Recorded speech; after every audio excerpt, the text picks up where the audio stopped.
Hi guys, welcome back to the channel. Welcome back to the Social Media Manager Bible podcast. And yes, I am standing in today's episode. I've been trying like different angles, trying to keep my audience engaged so that you guys don't know what it is to expect in the next video. I hope you love it. Hi, in case you're new here, hi, my name is Balaji and I am the social media ogre. I'm someone who wants to teach you how to use social media the right way.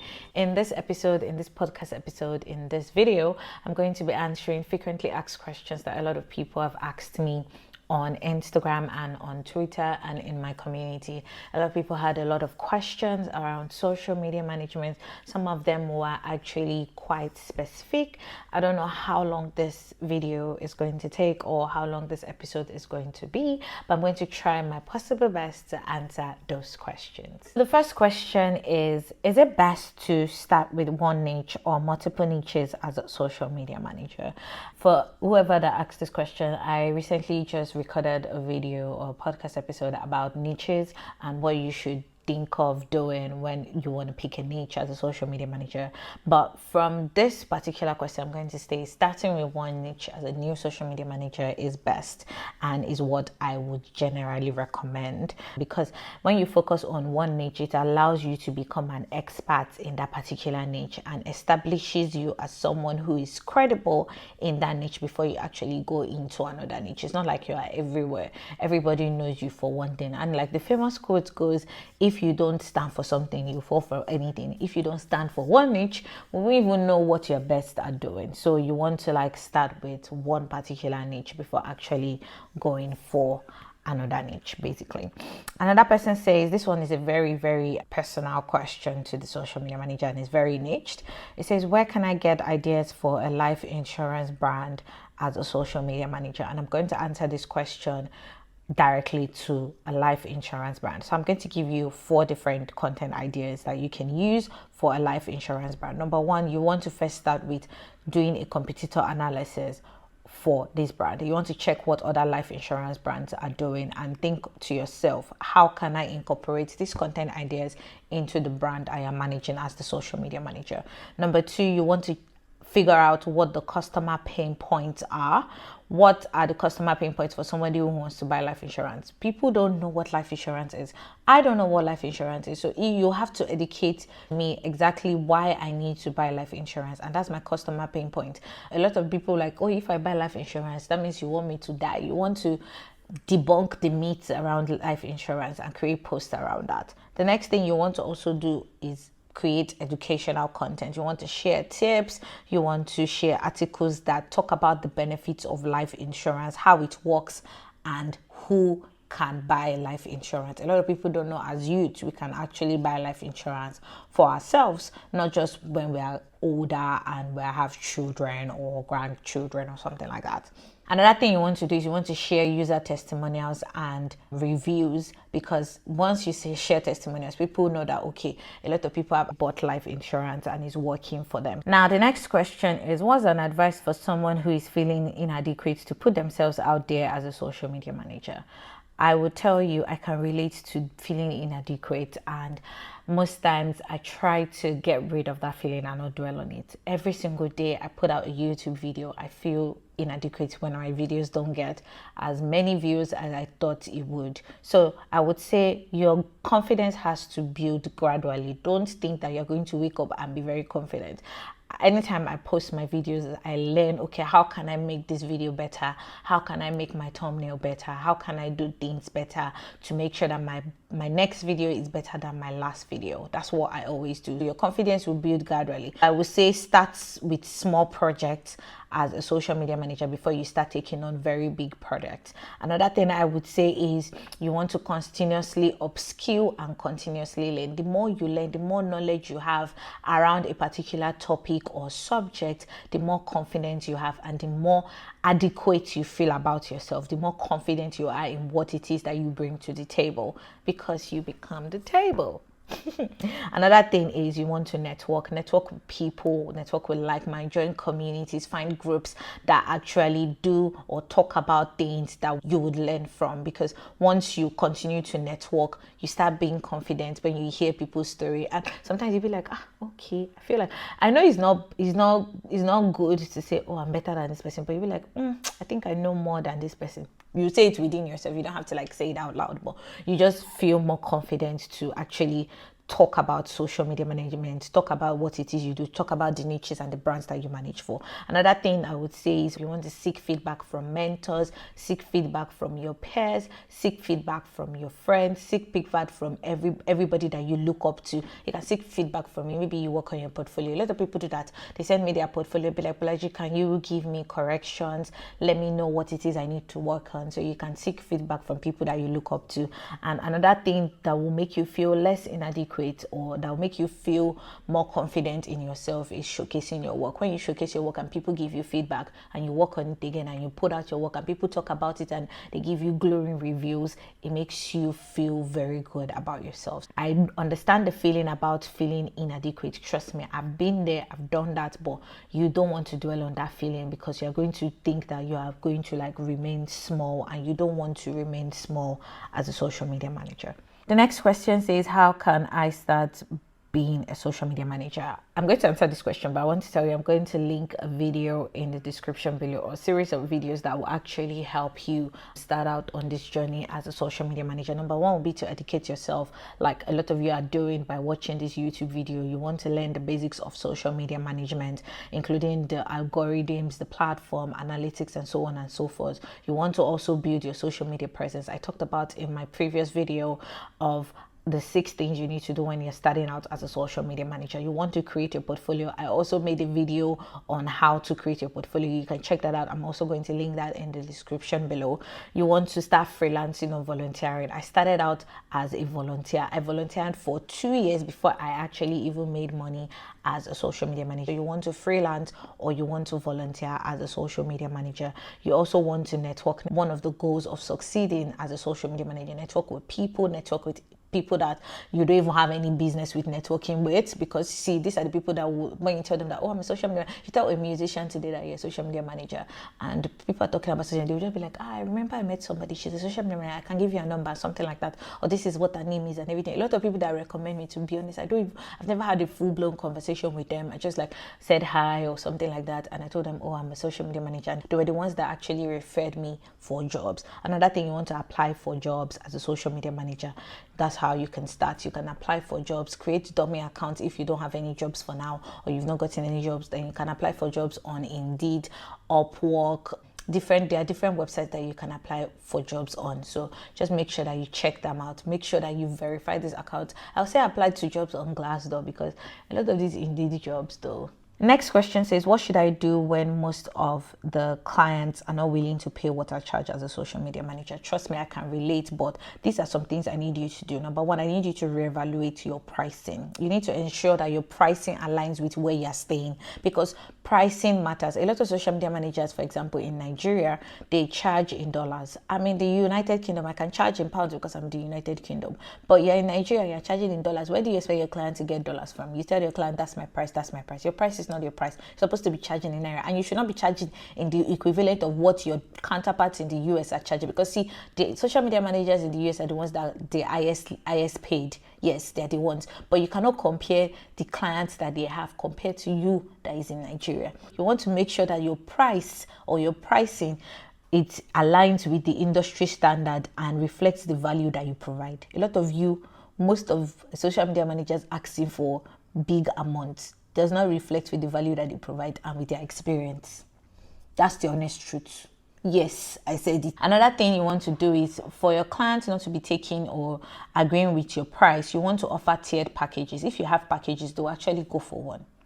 they will actually go for. And you can also offer custom packages. You let them know you have the basic, you have the standard, you have the premium. Just have tiered packages.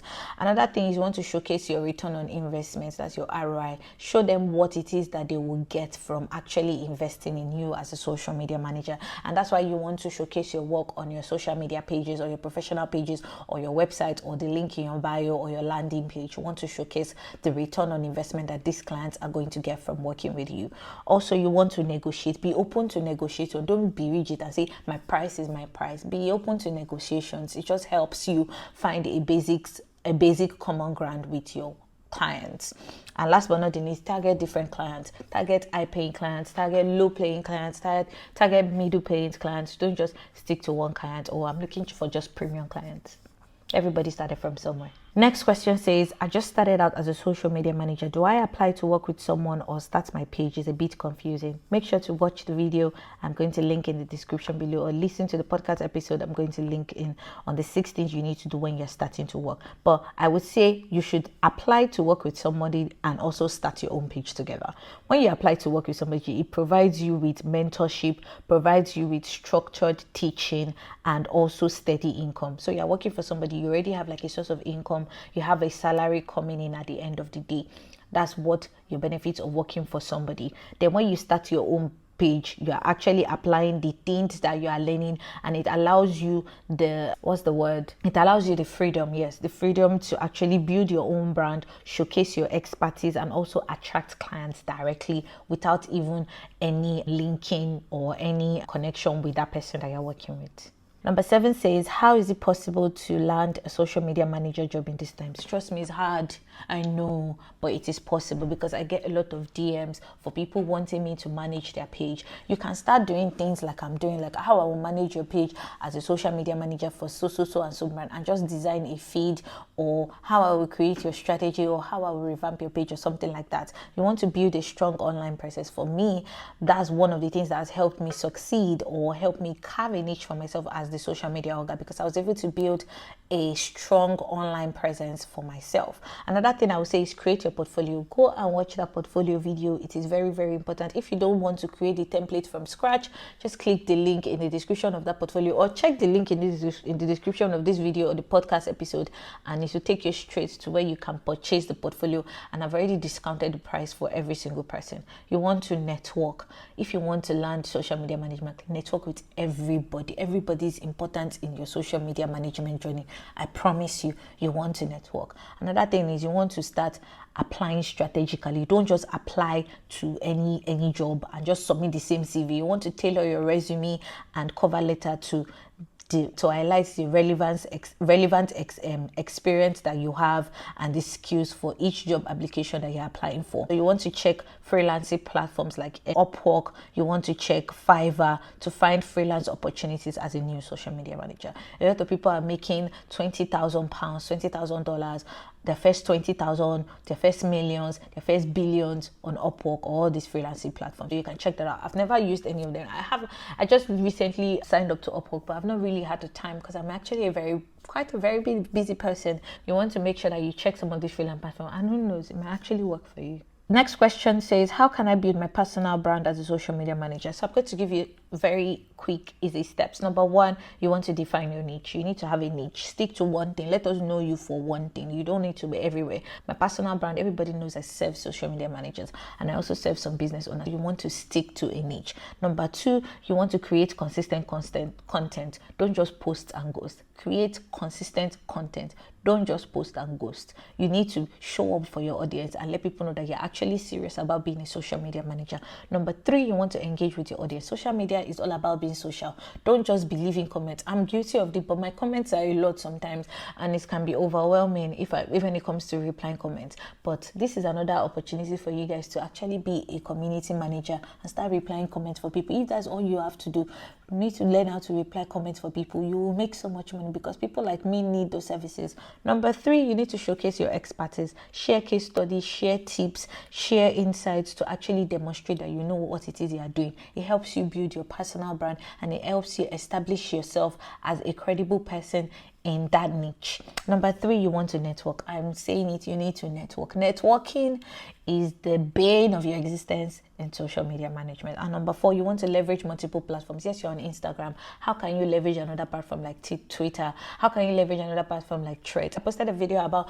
me recording a YouTube video. I posted it on Threads that, there was no audio, and people could relate. Like I was not expecting the Thread to blow up. You want to actually leverage other platforms. I post on LinkedIn, I post on Twitter, I post on TikTok, I post on different platforms. I post on YouTube, because don't try to put all your eggs in one basket, because you don't know which basket will pour, like will break, and then you'll go viral. Basically, if your basket breaking is you going viral and becoming well done. The next question says, how do I get the attention of my audience, and where do I find them as a social media manager? I'm going to tell you, number 1, you need to identify who your target audience are. Once you're able to identify who your target audience are, I'm going to record another topic on how to identify your target audience, how to create a buyer persona, what are the things you need to know when you're creating a buyer persona, because I've been able to learn more about this even while studying for my master's degree. Trust me. Target audience will help you define who your ideal clients are, what their interests are, what their pain points are, where they spend their time online, what kind of content they want to see, what kind of tone that they relate with or they react to.